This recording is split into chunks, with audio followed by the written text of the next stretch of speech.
समय से पहले भाग्य से ज्यादा ना कोई दिला पाया है ना कोई दिला पाएगा, लेकिन कोई बात नहीं, मिलेगा। ज्योति सिंह के बाद अब पवन सिंह पहुंचे हैं काराकाट। जी हाँ, आप हमारे इस वीडियो में उनका इंटरव्यू सुने ही होंगे। साथ ही आपको बता दें, हाँ, पावर स्टार पवन सिंह काराकाट में जो उन्हें हार मिली उसके बाद की बात कर रहे हैं।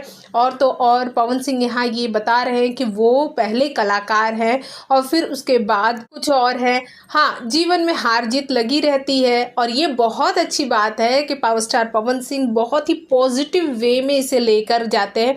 साथ ही आपको बता दें, आज वो आरा में उनका जो घर बन रहा है उसका भी निरीक्षण करने गए। आरा के डीएसपी से मिले, यानी कि पवन सिंह का आज पूरा का पूरा दिन बिजी रहा। यहाँ पर पावर स्टार पवन सिंह के आने वाले प्रोजेक्ट्स के बारे में भी पूछा गया तो पवन सिंह ने ये कहा कि उनका एक बहुत ही बड़ा सॉन्ग आने वाला है शालिनी सिंह के साथ। आपको बता दें कि यहाँ वो करिया ओढ़नी की बात कर रहे थे। वो सॉन्ग बहुत ही बड़ा है और ये मच अवेटेड सॉन्ग है पवन सिंह का। आपकी इस पर क्या प्रतिक्रिया है, कमेंट बॉक्स में कमेंट करके ज़रूर बताएं।